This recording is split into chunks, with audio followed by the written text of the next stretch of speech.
Assalamualaikum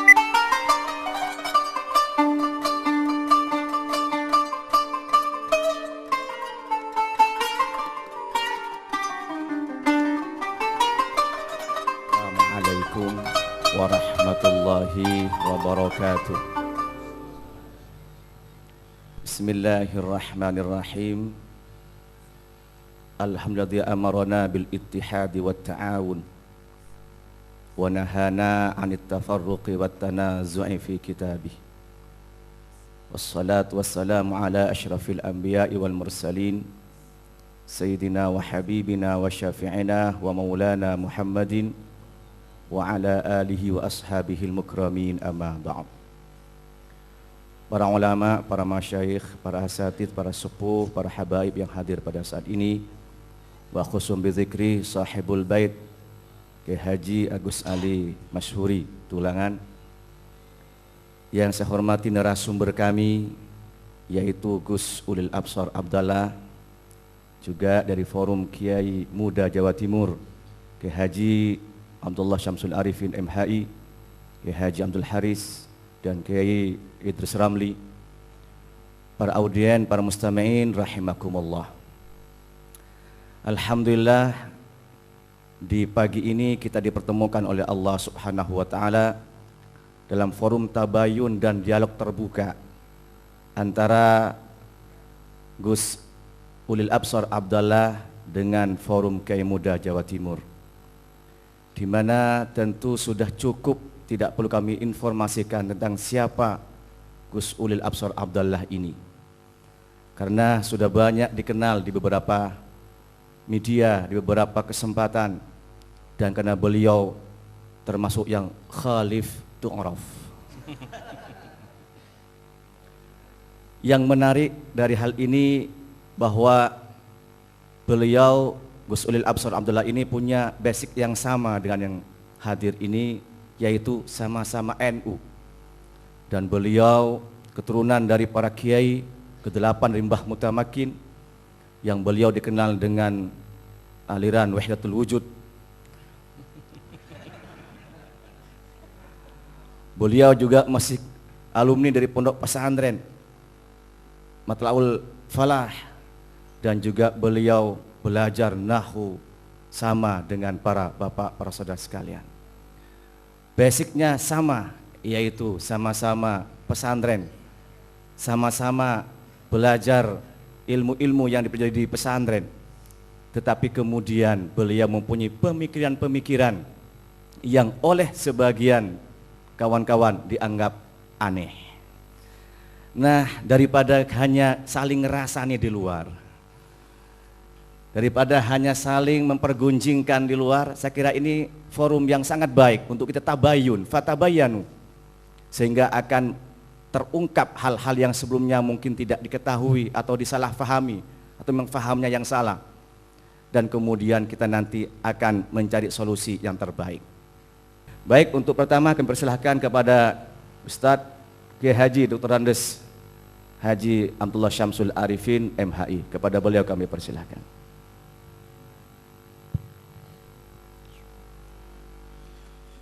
Assalamualaikum warahmatullahi wabarakatuh. Bismillahirrahmanirrahim. Alhamdulillahi rabbil alamin wa bihi nasta'inu ala umuri dunya waddin. Assalatu wassalamu ala ashrafil anbiya'i wal mursalin sayyidina wa maulana Muhammad wa ala alihi wa ashabihi wa atba'ihi wa man tamassaku bisunanihi wa adabihi ila yaumiddin. Amma ba'd.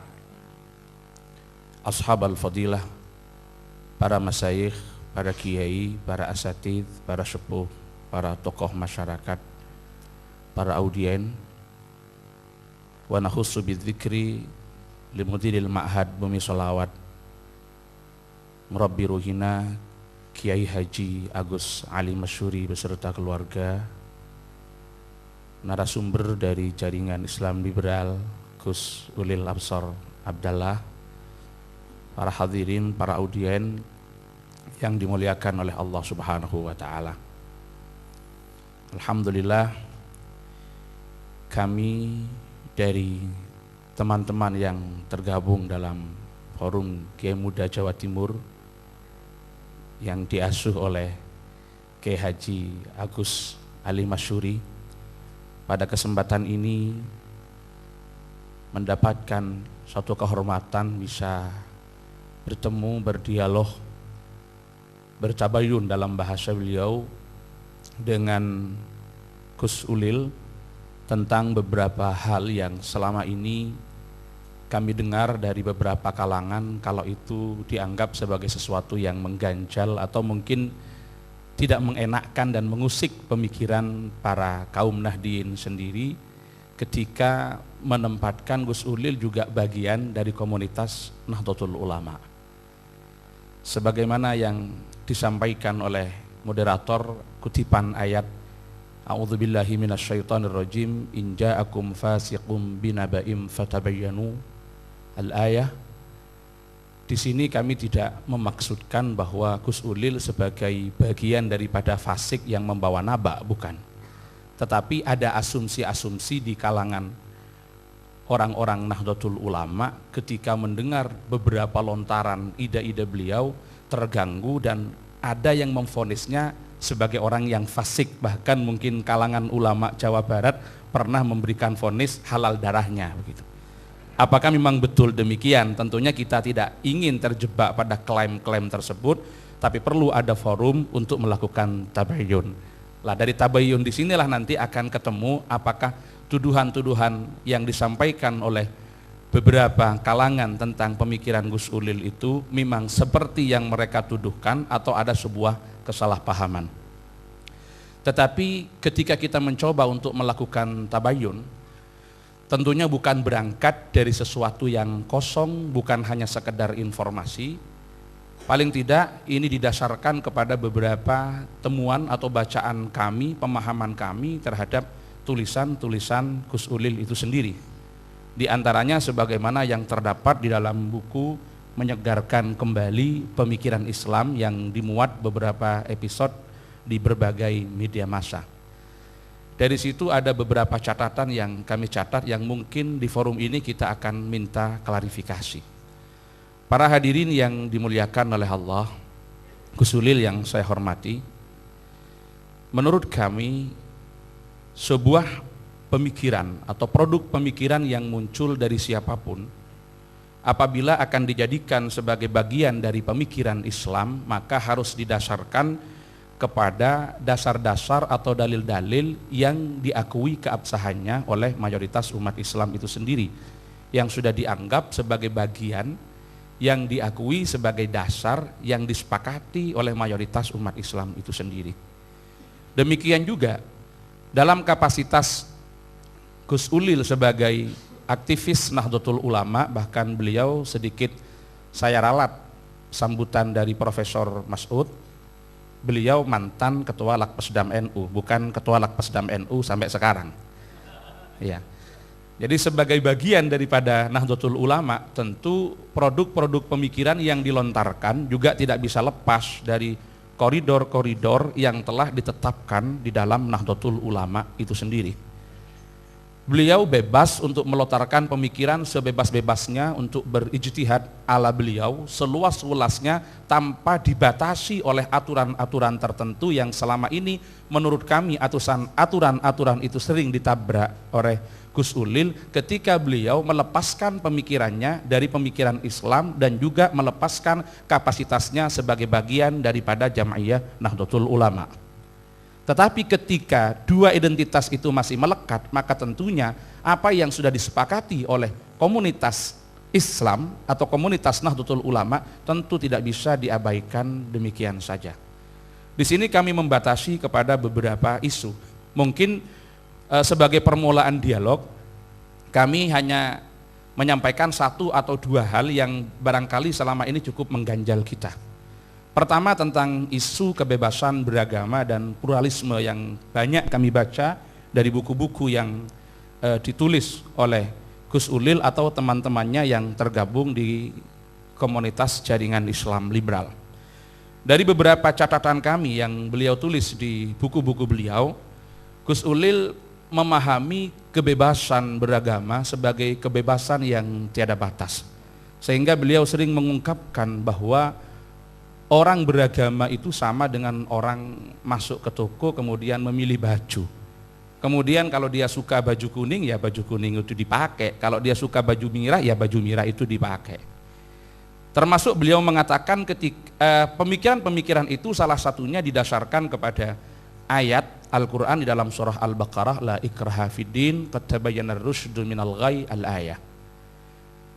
Pada saat mengomentari ayat ini, beliau meneruskan bahwa ketika seseorang tidak bisa dipaksa untuk memilih agama tertentu, maka ketika orang itu masuk di dalam Islam, dia juga tidak bisa dibatasi atau punya kebebasan untuk mencari pemahaman sesuai dengan keinginannya di dalam Islam itu sendiri.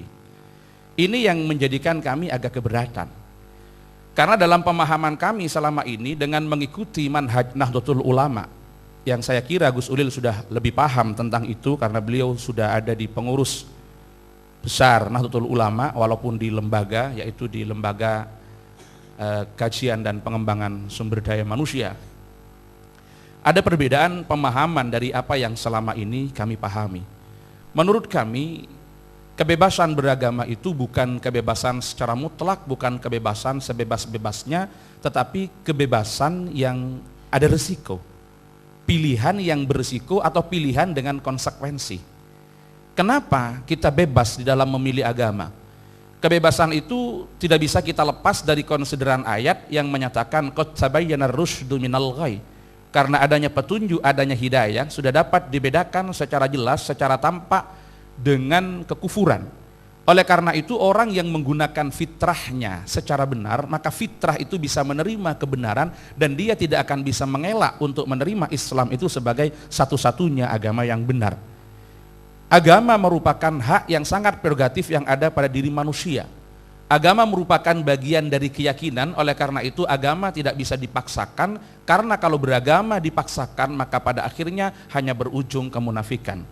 Tetapi bukan kebebasan pilihan itu tetap ada konsekuensi, bukan kebebasan sebebas-bebasnya. Artinya barang siapa yang fitrahnya menerima hidayah, maka dia akan dijamin keselamatannya fid dunya wal akhirah, dan sebaliknya ketika tidak menerima fitrahnya kepada hidayah itu, maka dia akan mendapatkan ancaman kelak di akhirat. Ini bukan kebebasan secara mutlak, tapi kebebasan berkonsekuensi dan kebebasan berisiko. Kemudian ada logika yang tidak bisa kita pahami ketika dikatakan orang yang ketika masuk tidak boleh dipaksa untuk masuk Islam, maka dia juga tidak boleh dipaksa untuk mengikuti satu jalan tertentu di dalam Islam. Saya punya logika begini. Seseorang ketika belum masuk Islam memang kita sepakat tidak boleh dipaksa untuk masuk Islam. Karena kalau kita lihat asbabun nuzul dari ayat itu, ada putra salah seorang sahabat Muhajirin yang kemudian menyusul ke Madinah, setelah itu dipaksa oleh orang tuanya untuk ikut masuk Islam dan dia menolak, dilaporkan pada Rasulullah, maka turunlah ayat ini. Ini yang disebutkan di dalam beberapa kitab-kitab tafsir seperti yang dikemukakan oleh Abi Ja'far Ibnu Jarir At-Tabari di dalam tafsir Jami'ul Bayan fi Ta'wilil Quran.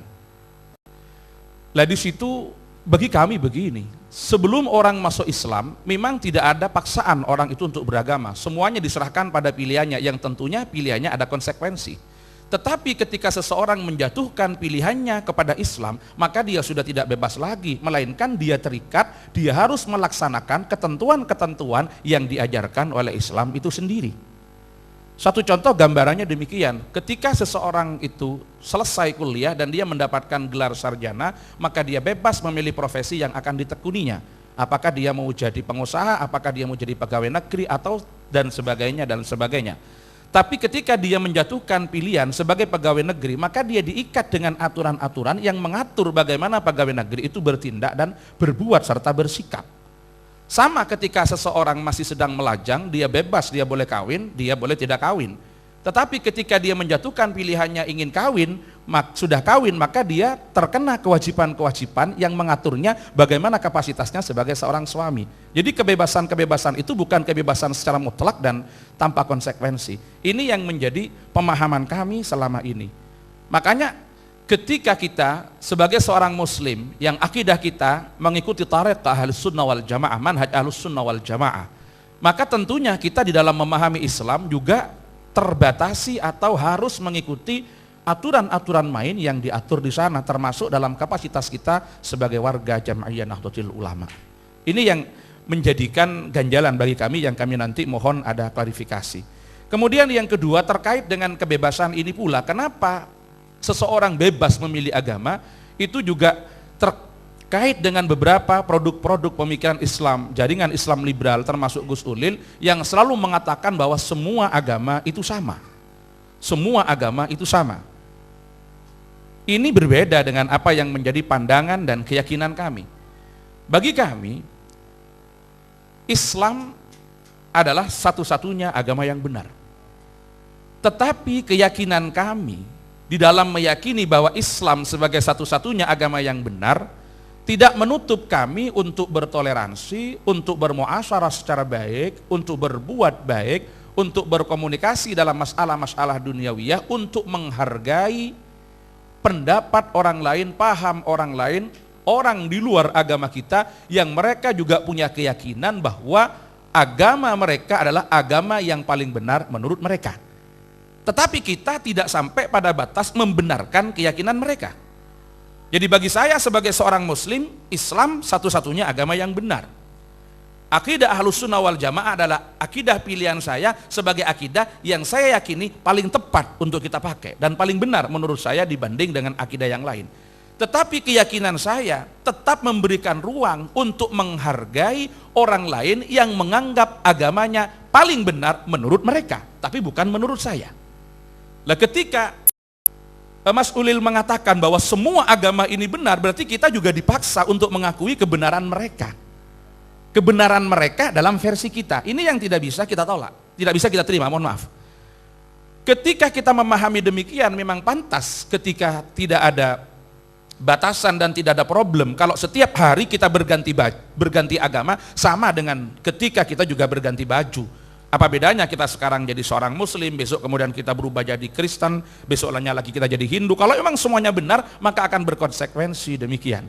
Ini hal-hal yang selama ini belum bisa kita terima dari produk-produk pemikiran Islam liberal. Yang kedua dan mungkin yang terakhir pada sesi pertama paparan kami, pandangan-pandangan Gus Ulil tentang Al-Quran. Bagaimana jaringan Islam liberal menolak pertama dari universalitas Al-Quran dan sakralitas Al-Quran itu sendiri, dengan mencoba menyampaikan beberapa pemikiran-pemikiran yang memang memancing kita untuk mendiskusikannya lebih jauh.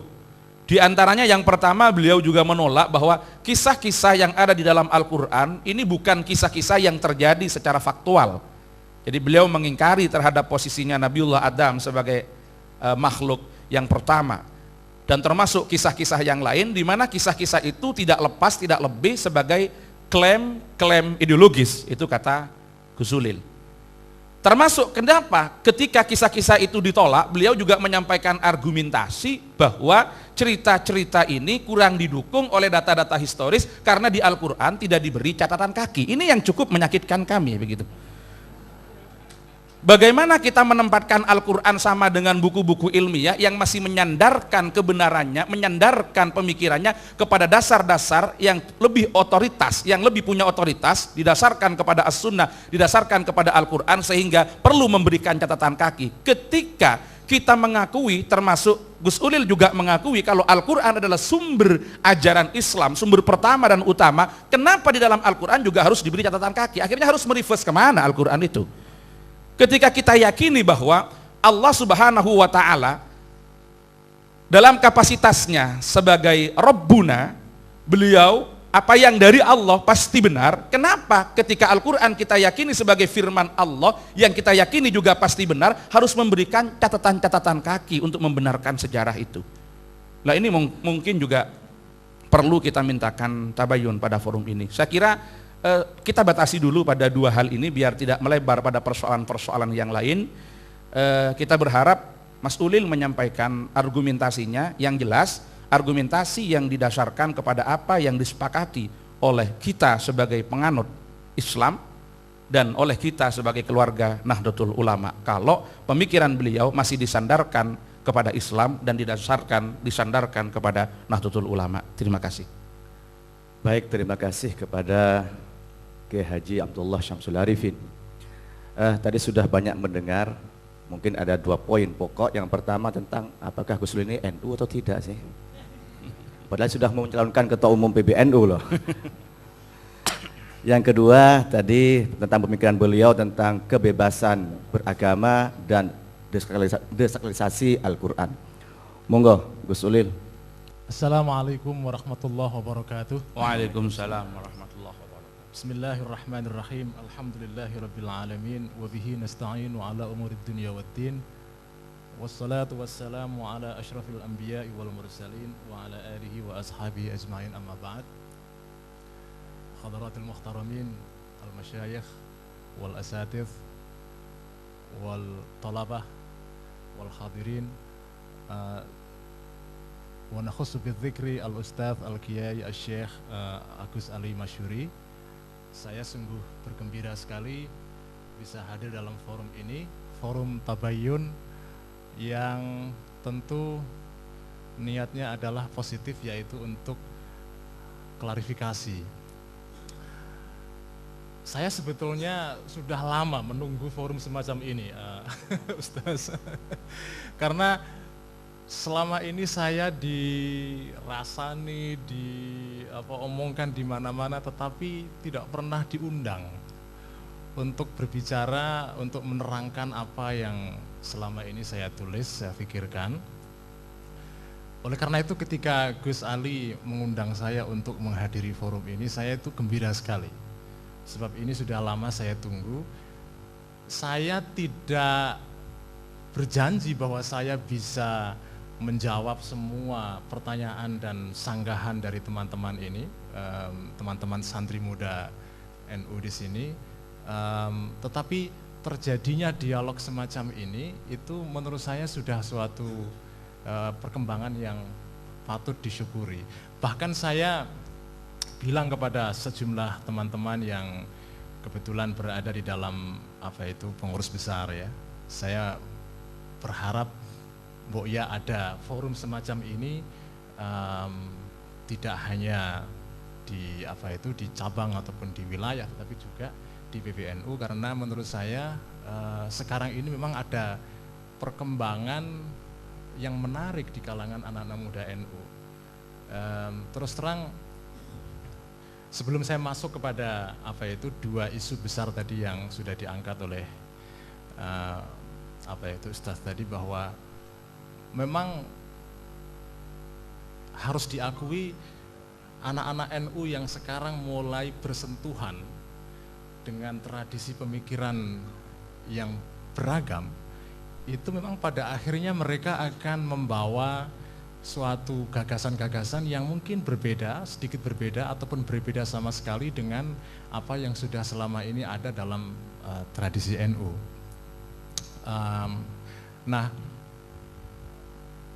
Jumlah anak-anak NU yang sekarang bersentuhan dengan tradisi lain itu makin besar, makin banyak sekali.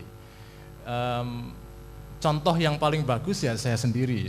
Saya mulai belajar dari pesantren, mengaji kitab kuning seperti yang dikaji oleh teman-teman di sini, mengkaji mulai dari Jurumiyah, ya Amriti, ya Alfiyah, ya Ibnu Aqil, ya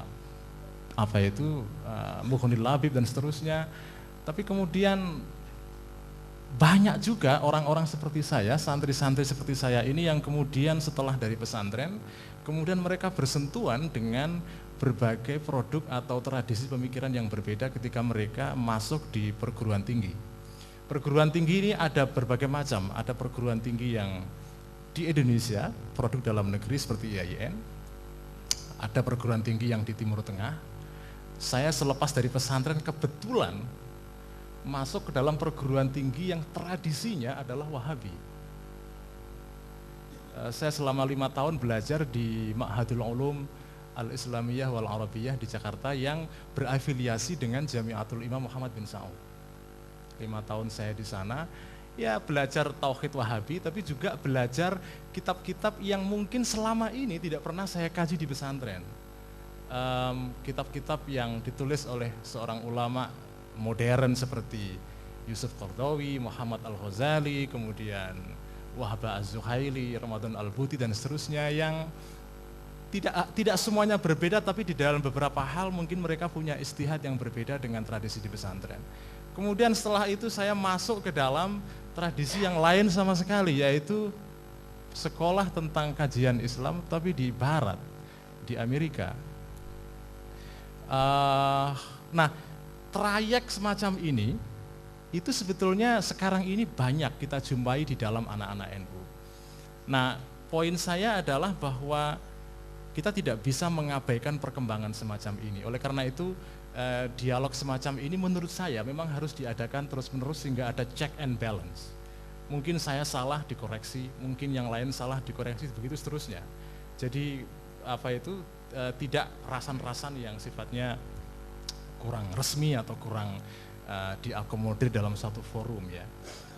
Jadi itu sebagai pembukaan yang perlu saya sampaikan. Masuk ke dalam dua tema besar tadi. Yang pertama adalah soal pluralisme atau kebebasan beragama. Ini isu yang sebetulnya memang bagian dari debat modern sebetulnya ya. Isu soal pluralisme dan kebebasan beragama ini bagian dari diskursus atau wacana atau perdebatan modern yang memang isunya ataupun aspek-aspeknya itu banyak sekali yang berkaitan dengan konteks kehidupan modern.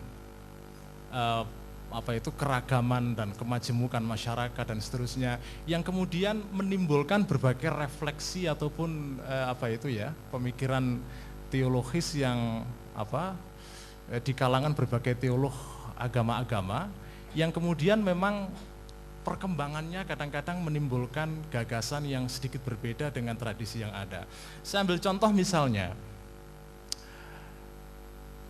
diskursus atau wacana mengenai dialog antar agama yang sekarang ini menjadi satu aktivitas yang hampir rutin diadakan di mana-mana. Dari kegiatan semacam ini kemudian muncul beberapa teolog muslim yang berusaha untuk menggeluti masalah ini terus-menerus, lalu mereka mencari jawaban dari pihak Islam.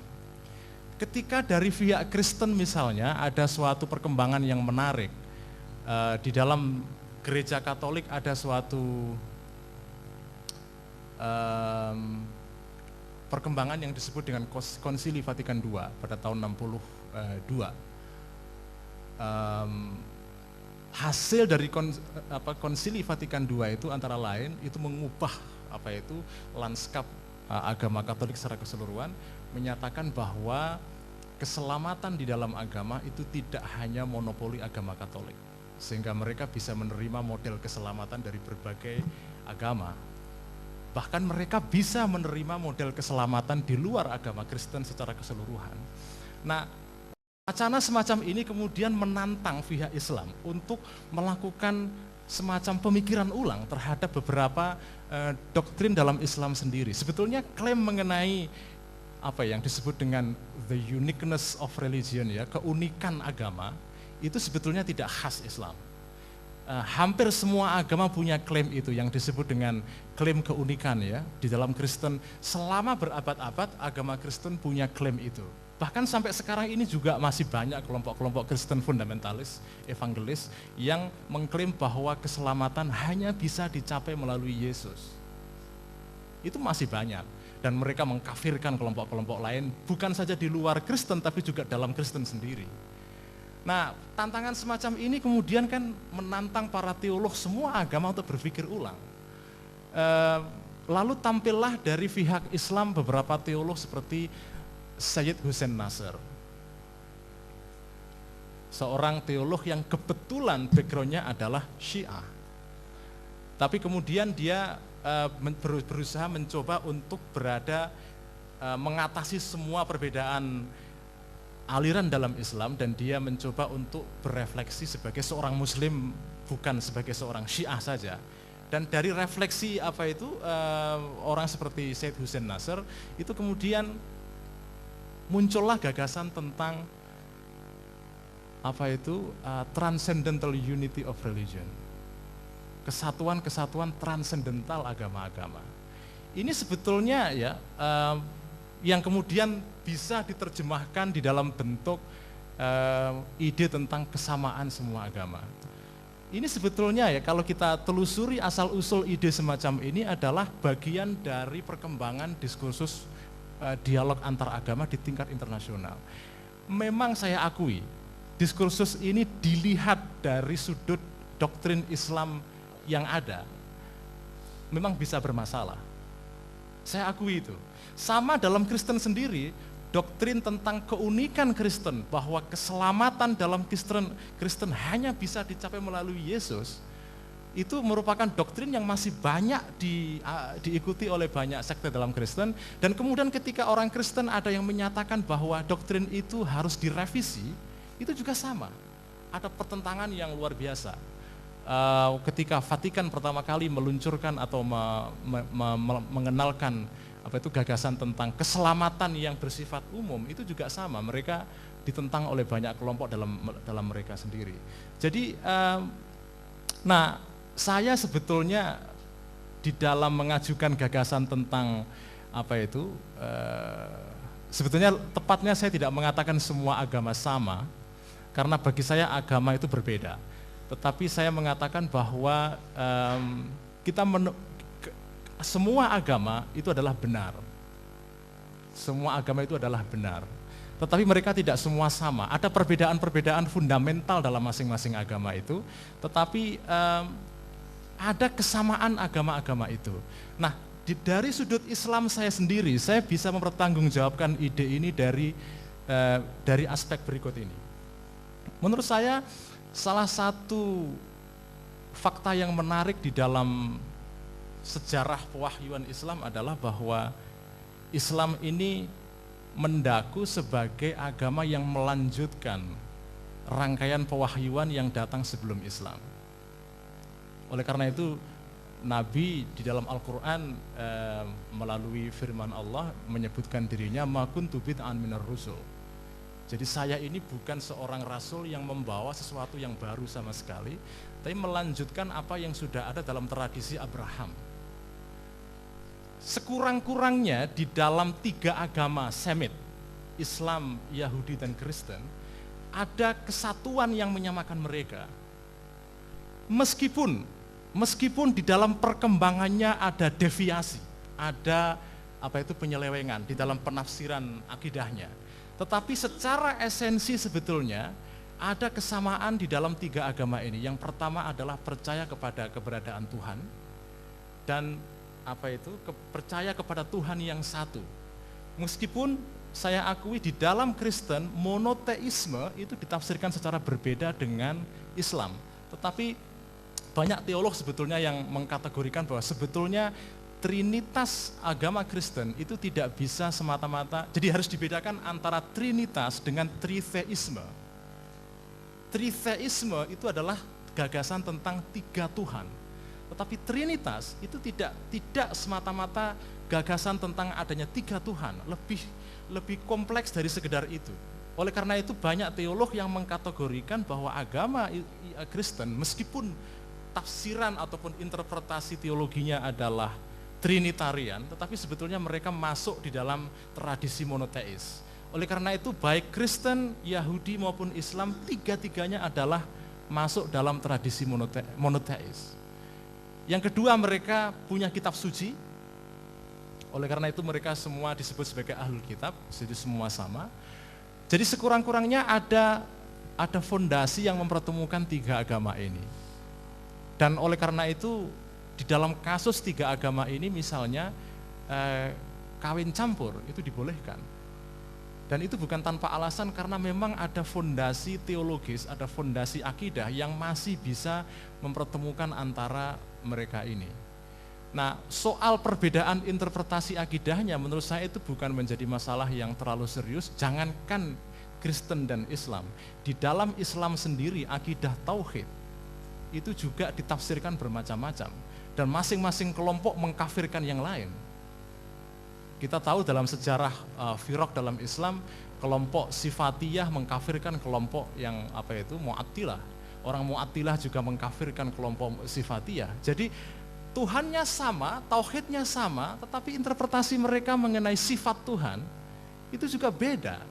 Dan perbedaan itu bisa membuat mereka saling mengkafirkan. Jadi menurut saya perbedaan interpretasi mengenai esensi ketuhanan itu tidak menghalangi saya untuk memandang bahwa sebetulnya tiga agama ini sebetulnya punya landasan yang sama, sehingga kalau saya menyebut tentang kebenaran agama-agama ini, itu sebetulnya bisa dimaklumi. Sebab menurut saya ada fondasi teologis yang mempersatukan mereka. Ini yang soal nah, tapi harus saya tambahkan bahwa saya sebagai seorang Muslim tentu ada perbedaan antara sikap saya secara subjektif dengan sikap saya secara objektif. Secara subjektif, secara pribadi, saya memandang bahwa Islam adalah agama yang paling benar.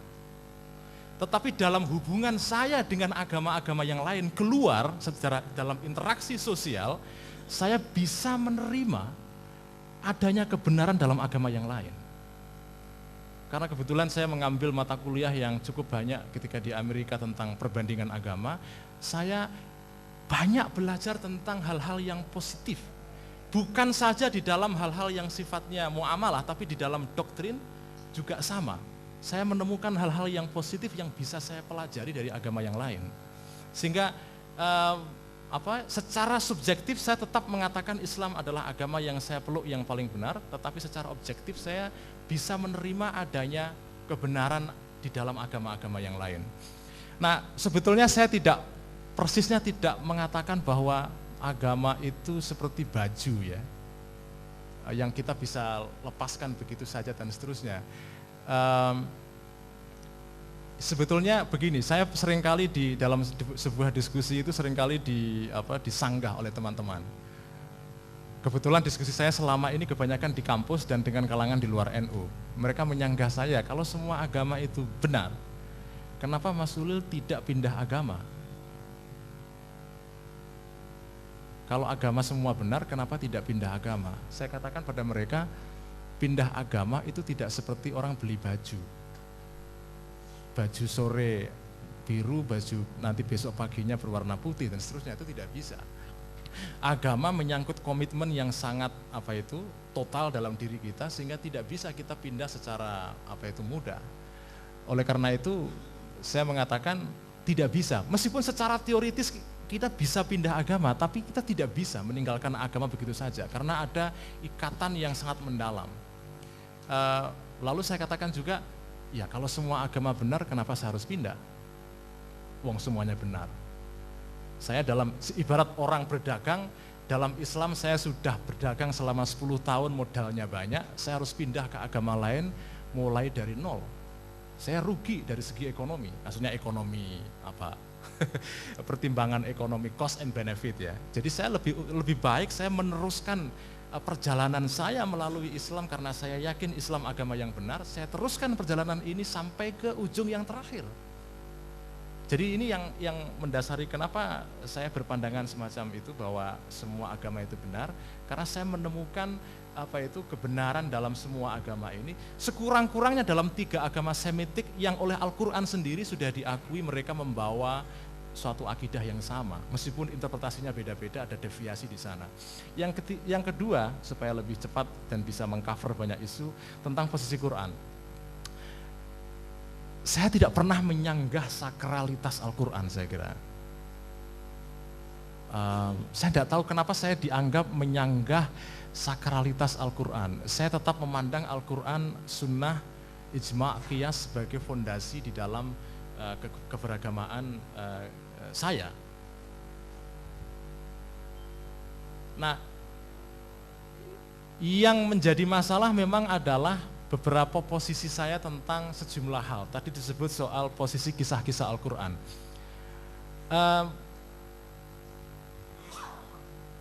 Soal catatan kaki tadi juga. Kalau kita telusuri kisah-kisah dalam Al-Quran atau kisah mengenai umat-umat pada masa lampau, itu memang ada perbedaan fundamental antara kisah-kisah mengenai umat masa lampau di Quran dengan kitab Bible, dengan kitab Perjanjian Lama terutama ya. Di dalam Perjanjian Lama itu kisah-kisah tentang masa lampau, tentang umat-umat Bani Israel terutama, itu disebutkan dengan detail sekali. Di dalam Al-Quran itu kisah-kisah itu disebutkan secara ringkas, tidak secara detail. Menurut saya menarik, kenapa Al-Quran tidak menyebutkan secara detail kisah-kisah mengenai umat-umat di masa lampau itu. Menurut saya Al-Quran itu, kalau kita baca misalnya, satu-satunya kisah Bani Israel yang lengkap dalam Al-Quran itu adalah kisah Nabi Yusuf. Selebihnya kisah mengenai Bani Israel yang lain, tentang Nabi Musa, tentang Nabi Ibrahim, tentang perjalanan dari Mesir ke ke Kanaan ketika mereka diusir dari Mesir, itu semuanya diceritakan dengan singkat-singkat secara sporadis. Kisah juga tentang kelahiran Nabi Isa itu juga diceritakan secara sporadis, tidak secara utuh. Nah, menurut saya fakta ini menarik, menunjukkan bahwa Al-Quran sebetulnya tidak terlalu risau dengan cerita itu sendiri. Buat Al-Quran adalah kisah itu diceritakan kembali untuk kita. Intinya bukan untuk menunjukkan cerita ini benar secara faktual dari segi sejarah atau tidak. Bagi saya, fakta bahwa Al-Quran itu menceritakan kisah-kisah ini secara singkat, itu menunjukkan bahwa yang penting itu bukan kisahnya secara lengkap, tapi yang paling penting adalah moral atau misi ataupun isi atau esensi inti cerita itu sendiri. Oleh karena itu, presisi faktual historis tentang cerita itu tidak terlalu penting buat Al-Quran. Yang penting adalah mempelajari kisah masa lampau itu bukan untuk meneliti tentang faktualitasnya, tetapi apa mau'izah ataupun moral ataupun esensi yang bisa kita ambil dari cerita itu. Kalau kita baca penelitian Ahmad Khalafullah tentang disertasi dia mengenai Al-Fannul Qasasi fil Quran, buku yang juga kontroversial di Mesir, karena buku ini juga antara lain mengatakan bahwa sebetulnya Al-Quran itu ketika berkisah itu tidak, sebetulnya ide saya diinspirasikan dari sana. Kisah-kisah Al-Quran itu tidak terlalu menekankan aspek faktualitasnya. Yang paling ditekankan Al-Quran adalah ibrahnya, yaitu moralnya itu sendiri. Oleh karena itu tidak ada kisah-kisah tentang Bani Israel yang lengkap dalam Al-Quran kecuali dalam kasus kisah Nabi Yusuf. Nah, kenapa soal catatan kaki tadi? Ini memang kata-kata yang bisa ditafsirkan dengan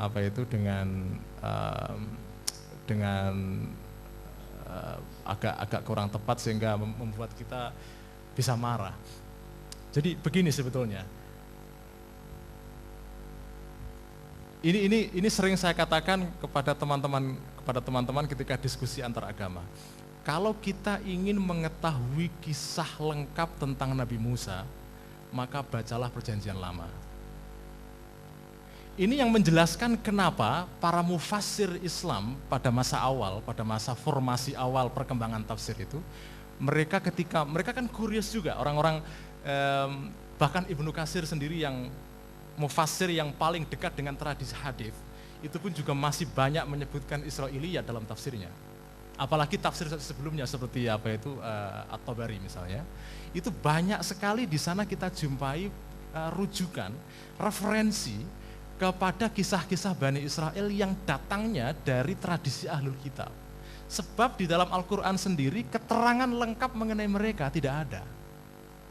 Lalu mereka mencoba mencari-cari ke dalam berbagai tradisi yang lain. Lalu mereka mendengar, karena secara geografis ketika itu orang Islam dan orang Yahudi, orang Kristen terutama, itu kan dekat sekali, mereka saling berdialog, berdebat dan seterusnya. Sehingga kalau ada kisah-kisah dari Bani Israel itu masuk ke dalam penulisan tafsir Al-Quran, itu bisa dimaklumi.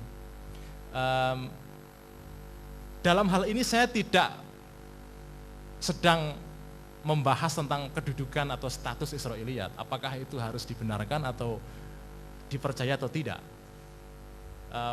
terserah Anda bisa percaya atau tidak, tapi fakta bahwa mufasir-mufasir awal Islam banyak sekali merefer ke cerita-cerita Israiliyat, itu sebetulnya mereka pada hakikatnya sedang memberikan catatan kaki terhadap kisah-kisah Bani Israel di dalam Al-Quran, yang kisah-kisah itu umumnya dikisahkan dengan singkat sekali, tidak ada keterangan yang lengkap. Kisah tentang bagaimana Bani Israel itu tersesat di dalam dalam Al-Quran itu, dalam gurun Tih ya. Itu sebetulnya kan Tih itu Tih itu artinya bingung kan dalam kebingungan, dalam wilderness dalam bahasa Inggrisnya. Itu tidak ada kisah tentang Musa Samiri dan seterusnya, itu kisah lengkapnya itu bisa ditemukan di sana.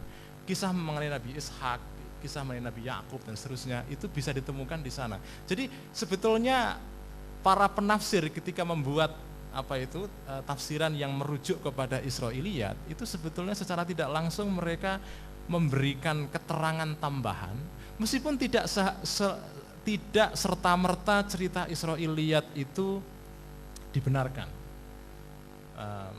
Ada sebuah hadis yang memang menyebutkan bahwa la tusaddiquhu wa la tukadzibuhu. Israiliyat itu ya diterima sebagai informasi biasa aja lah. Al-Quran tidak terlalu fokus kepada kelengkapan cerita dan kepada faktualitas cerita itu sendiri. Yang penting buat orang Islam adalah bagaimana belajar tentang ibrahnya, tentang pesan umumnya dalam cerita itu. Ya ini penjelasan yang mungkin sementara bisa saya sampaikan.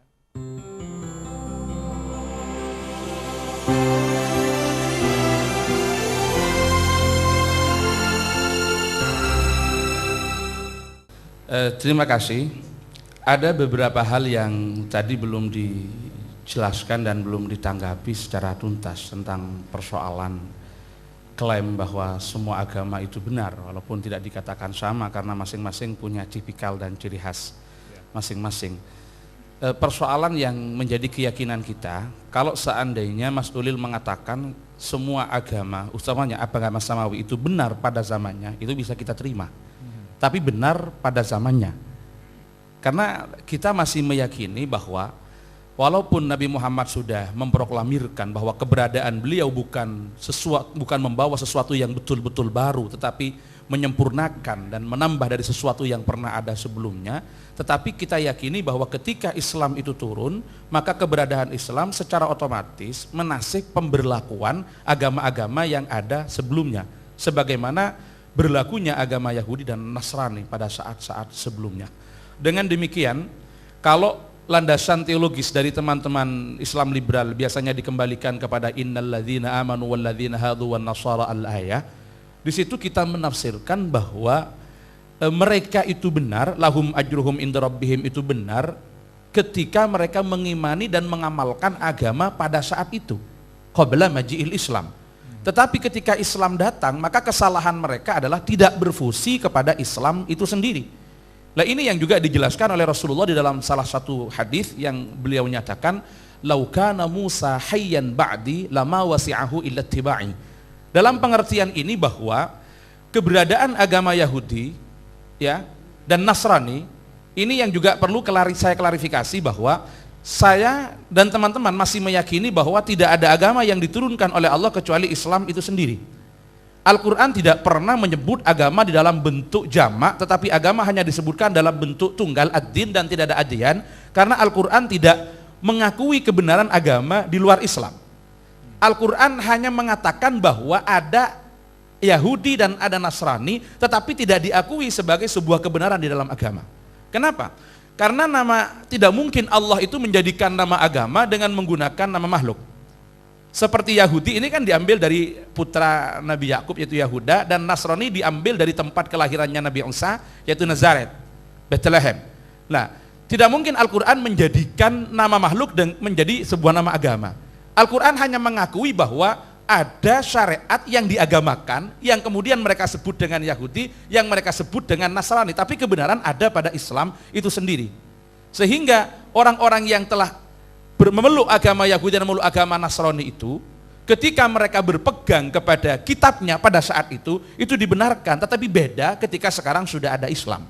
Nah ini yang menjadikan kami tidak bisa terima ketika pada saat ini dikatakan semua agama itu benar. Yang menjadi keyakinan kami, Islam satu-satunya agama yang benar, walaupun ini tidak mengganggu kami untuk menerima mereka, meyakini kebenaran agama mereka menurut mereka, tapi bukan menurut kita. Karena kalau dengan demikian, maka perlu Mas Ulil harus juga menafsirkan atau bagaimana menurut paham jenengan tentang inna dina indallahil Islam dan wa may yabtaghi ghairal islami dinan fala yuqbala minhu, itu ditafsirkan seperti apa.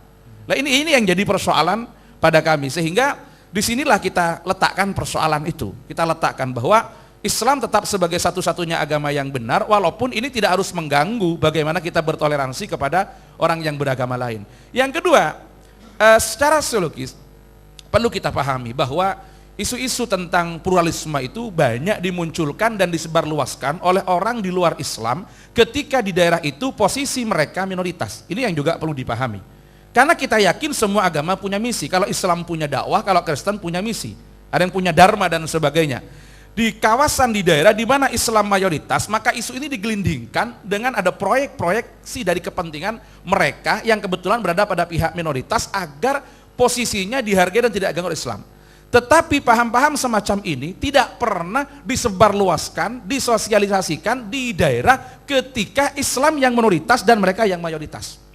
Sehingga keyakinan kita dengan pernyataan Al-Quran walan tarda angkal yahudu walan nasara hatta tattabi'a millatahum, ini kalau mereka jujur, mereka juga mengakui itu terjadi pada agama mereka. Tetapi ini ditutupi di kawasan-kawasan di mana mereka memerlukan perlakuan baik dari orang-orang muslim. Lah nampaknya paham-paham semacam itu adalah paham-paham yang dipaksakan karena ada kepentingan-kepentingan tertentu yang semata-mata karena untuk menciptakan harmoni sosial harus membongkar sesuatu yang kita anggap pada wilayah-wilayah sakral di dalam agama itu sendiri. Ini yang menjadi keberatan kami di dalam pernyataan semua agama itu benar. Memang ada upaya-upaya dari para teolog di dalam upaya mereka, termasuk tadi disampaikan Syed Hussein Nasr dan Abdul Kalam Asad di dalam upaya mencari the transcendent unity of religion itu kan hanya mencari titik temu. Mencari titik temu itu kan hanya diupayakan bagaimana bukan konfliknya yang dibesar-besarkan, tetapi bukan pada klaim bahwa mereka juga benar begitu. Ini kan wilayah akidah yang saya kira juga harus ada batasan-batasan tertentu yang harus kita kawal sehingga kita tidak remeh. Karena konsekuensi dari pernyataan Mas Ulil tadi tidak ada sanksi bagi orang murtad. Ini juga perlu diklarifikasi. Jadi ketika semua agama itu benar, walaupun tidak perlu sampean pindah agama, orang murtad tidak perlu disanksi. Kenapa harus disanksi? Wong dia benar. Ini saya ingin tahu. Kalau itu juga diyakini panjenengan, ini yang saya katakan jelas berbeda dengan paham yang selama ini dipahami oleh warga NU. Kalau masih jenengan melekatkan label sebagai keluarga NU, sebagai seorang muslim yang selama ini kita anggap sama dengan apa yang kita pahami, kira-kira doktrin murtad itu juga jenengan terima atau enggak? Karena konsekuensi itu jenengan pasti tidak akan mengakui adanya murtad itu, dan orang murtad tidak perlu disanksi walaupun jenengan tidak mau pindah agama pada saat ini. Termasuk konsekuensinya tadi pada kawin campur itu. Padahal apa yang kami tafsirkan selama ini tidak seperti itu. Tentang kawin campur itu ada batasan-batasan. Kawin campur misalkan ketika muslim dengan ahlul kitab itu tidak ada masalah karena memang dibenarkan di dalam Al-Quran. Larangannya di situ bersifat am, kemudian ada tasis yang memperbolehkan bagaimana laki-laki muslim boleh kawin dengan ahlul kitab. Wal muhsanatu minal ladzina utul kitab ay hillul lahum. Tetapi ketika dibalik seperti buku-buku yang ditulis jenengan dan teman-teman jenengan, ketika dibalik bahwa sekarang muslimah harus kawin dengan ahlul kitab, harus dengan Yahudi dan Nasrani, jelas ini tidak bisa diterima. Itu hanya didasarkan pada logika yang tidak disandarkan kepada nas-nas yang bisa dipertanggungjawabkan, yang itu menjadi tradisi penafsiran kami. Ketika dibalik, alasannya semata-mata kan begini, seorang laki-laki muslim boleh kawin dengan Yahudiyah, dengan Nasraniyah, kalau mereka justru pada akhirnya dengan mempraktekkan Islam secara baik, justru akan menarik Yahudiyah dan Nasraniyah ikut pada agama mereka. Ini kan salah satu alasan pembolehannya. Lah kalau seumpama muslimahnya lebih kuat dari Yahudi dan Nasrani dan diharapkan Yahudi dan Nasrani itu nanti akan tertarik kepada agama mereka, kan tidak ada persoalan untuk dilarang. Rata-rata argumentasi jenengan dengan teman-teman kan berputar pada persoalan itu. Jadi Itu langsung dibalik begitu saja tanpa harus didasarkan kepada cara-cara penafsiran yang benar. Padahal ada wilayah-wilayah lain yang tidak bisa diganggu. Satu contoh, akan terjadi wilayah syariah ketika seorang laki-laki itu adalah non muslim dan perempuannya muslimah, akan ada wilayah syariah dari non muslim kepada Islam yang itu juga bertentangan dengan ayat la tattakhidhu aduwi wa aduwakum auliya al-ayah. Ini persoalan-persoalan yang akan menjadi konsekuensi ketika semua agama itu dinyatakan benar. Ini yang juga perlu kami klarifikasi. Terima kasih. Mungkin ada tambahan tentang masalah Al-Quran. Sebentar, sedikit klarifikasi tentang masalah Al-Quran yang tadi juga banyak yang belum dijelaskan, akan disampaikan teman kami.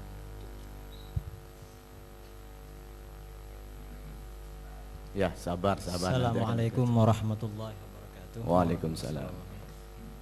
Ini karena tadi dari Mas Ulil ada berkelit kalau dia pernah menolak kesakralan Al-Quran. Ini dalam bukunya Menyegarkan Kembali Pemikiran Islam halaman 91 dia menulis begini, maksud saya klaim Al-Quran itu belum tentu benar secara faktual, karena Quran tidak memberikan catatan kaki dari mana sumber itu diperoleh. Sebaliknya klaim tersebut harus dimaknai klaim ideologis atau klaim doktrinal, halaman 91. Kemudian di bawahnya lagi, kesimpulan saya, penolakan Quran atas penyaliban Yesus bukan atas pertimbangan historis, tapi pertimbangan doktrin. Di halaman 93, banyak kisah di dalam Al-Quran yang sulit dibuktikan secara historis. Contoh yang paling gamblang adalah tentang kisah Nabi Adam. Kisah Nabi Adam jelas meminjam dari tradisi Yahudi. Ini sebenarnya masih banyak pernyataan-pernyataan yang semacam ini. Yang ini kalau hal semacam ini tidak dikatakan merobek sakralitas Al-Quran, apa namanya berarti yang dimaksud sakral terhadap Al-Quran itu sendiri? Kan tidak jelas.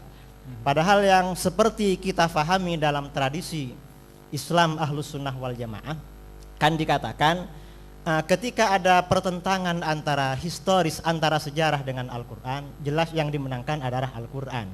Karena di dalam akidah kan dikatakan asbabul ilmi salasatun, sarana yang dapat mengantar pada suatu keyakinan itu ada 3. Yang pertama adalah al-hawasus salimah, panca indera yang normal. Yang kedua al-khabarus shadiq, informasi yang pasti benar. Al-khabarus shadiq katanya para ulama ada 2. Al-khabarul mutawatir yang pertama, yang kedua adalah khabarun nabi al-muayyad bil mu'jizah. Al-Quran termasuk khabarun nabi al-muayyad bil mu'jizah. Kemudian yang ketiga adalah al-aql.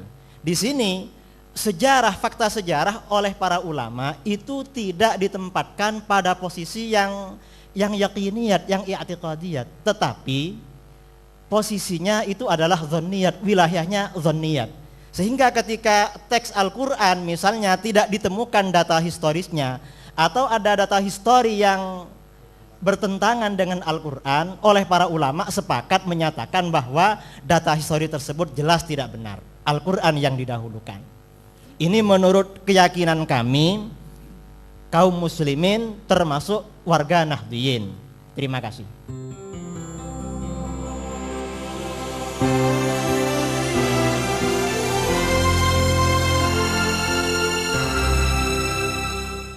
Ada satu yang menurut saya memang perlu dijelaskan. Yang disampaikan Gus Ulil tentang kisah Al-Quran ini memang belum berani tegas sebenarnya Pak Ulil Absor. Sebenarnya percaya apa enggak dengan kisah itu? Kan hanya itu, coba permainan kata-katanya hanya begini kan, permainan kata-katanya. Bahwa kita tidak pernah tahu secara nyata. Kan belum pernah berani tegas. Mestinya dalam forum ini panjenengan tegaskan aja bahwa kisah itu tidak benar, bahwa kisah itu salah, misalnya begitu, malah lebih enak begitu loh. Semakin tidak aneh, wis biasa, wong koyo ngono ae wis biasa, malah begitu. Satu. Dalam soal kepercayaan, kita ini yang hadir ini, kepercayaannya itu tingkatannya bukan 100 orang, tetapi ini kepercayaan dari generasi ke generasi. Jadi kalau ditanyakan misalnya apakah yang dikatakan Ulil Absor itu bisa dipercaya, dilihat berapa orang yang percaya. Tetapi keyakinan selama ini yang diikuti oleh teman-teman Nahdlatul Ulama itu adalah kepercayaan yang sudah temurun-temurun dari generasi ke generasi.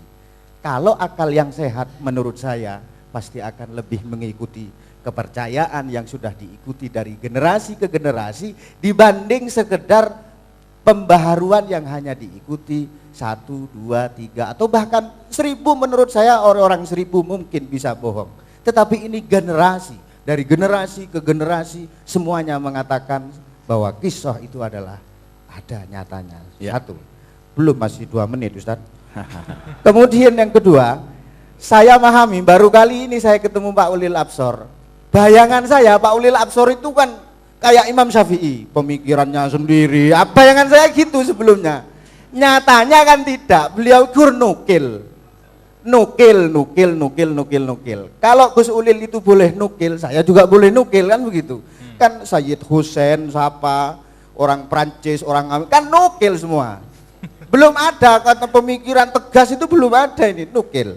Nah, saya juga nukil Ibnu Katsir dalam, saya nukil sekedar nukil. Kalau Ulil Absor boleh nukil dan itu sudah dianggap sebagai pemikirannya sendiri, maka kita-kita yang ada di Nahdlatul Ulama juga boleh nukil. Ibnu Katsir mengatakan begini, bahwa siapa saja yang mencoba mencari Allah di luar jalur agama yang dibawa Nabi Muhammad, sudda jami'ut turuq ilaihi min jihati Muhammadin sallallahu alaihi wasallam. Sudah tidak ada. Ini Ibnu Katsir. Kalau beliau boleh ikut orang Amerika, kita juga boleh ikut Imam Ibnu Katsir yang mengatakan bahwa siapa yang mencari Allah di luar jalur yang dibawa oleh Rasulullah Muhammadin sallallahu alaihi wasallam tidak akan nyampe. Perkara panggah ora percaya, Pak Yung repot Pak wong urusan percaya gak percaya kan. Yang terakhir yang terakhir kan urusannya kan percaya dan tidak percaya. Susah kan tidak ada anunya apa. Kemudian di dalam bukunya Islam Liberal dan Fundamental halaman 244, Nabi Muhammad sebagai khatiman nabiyyin seperti disebut dalam Al-Quran tak diartikan sebagai penutup para nabi. Yang lebih tepat maknanya adalah cincin. Ibarat jari di antara jari-jari lainnya, maka jari yang memakai cincin begitu diistimewakan. Karena itu sejarah kenabian akan tetap berlangsung setelah wafatnya Rasulullah Shallallahu Alaihi Wasallam. Tidak apa-apa, misalnya Pak Ulil bikin pernyataan seperti tidak apa-apa, cuman saya pengen tahu Nabi tahun 2002 itu siapa, begitu. Contohnya satu saja, satu. Ini kan sekedar teori saja kan.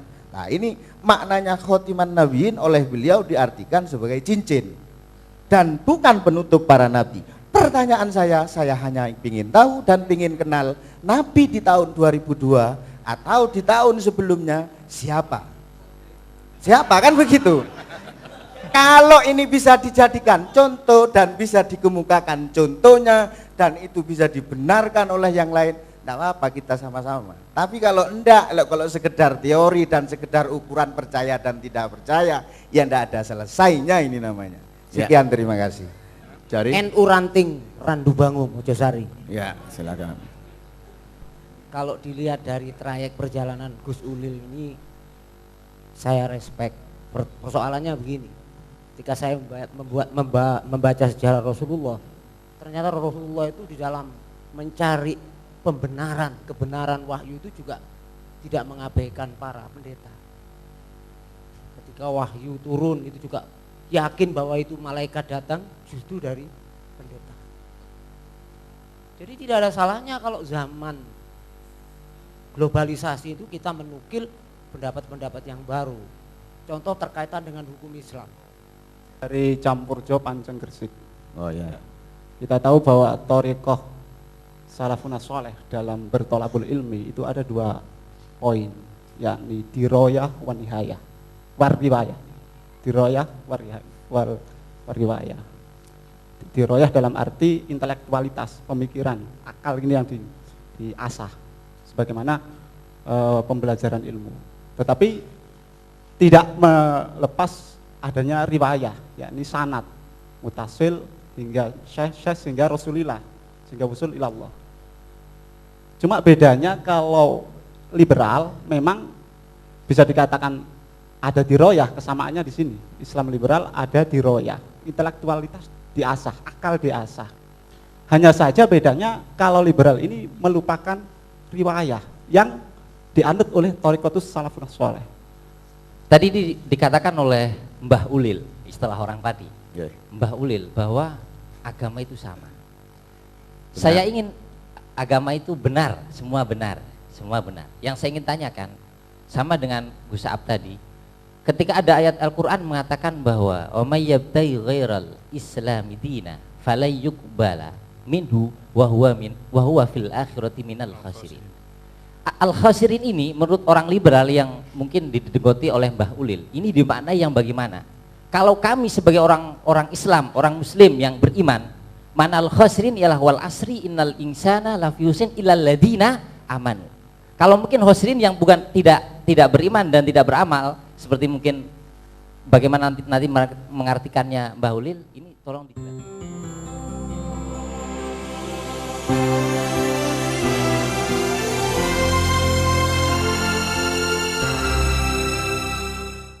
Oke, saya akan kembali ke isu semula Ya, baik, soal baik. soal pluralisme tadi itu.